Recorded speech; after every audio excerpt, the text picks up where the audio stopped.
Les espaces requises pour l'alpaga. C'est une question qui, pour ceux qui ont vraiment de l'intérêt pour avoir possiblement des alpagas, vont nous poser à mon conjoint et moi. Alors, je me présente d'abord, je m'appelle Linda Gagné et avec mon conjoint Jean, je suis copropriétaire de la ferme Alpaga Select. Et notre mission, c'est de démocratiser l'alpaga, de le faire connaître, ses bienfaits, pardon, autant au niveau de l'animal qu'au niveau de ses produits. Alors, quel est l'espace dont les alpagas vont avoir besoin?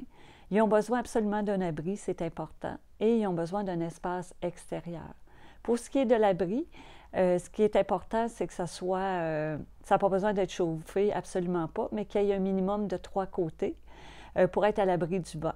Et quand on va parler de la superficie pour un alpaga, on va parler d'environ 25 pieds carrés pour qu'il soit confortable autant en été qu'en hiver, parce qu'il peut se protéger du froid, mais aussi des températures plus chaudes.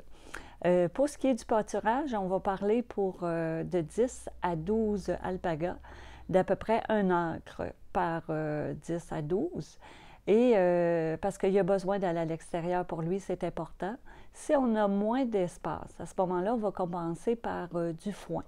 Et même si on a assez d'espace, ça va être important aussi de rajouter le foin pour lui permettre d'avoir une bonne digestion. Donc, dans son alimentation, le côté fibre va être important également. Alors, c'était aujourd'hui ce que je voulais vous parler de l'espace dont l'alpaga avait besoin, autant à l'intérieur qu'à l'extérieur.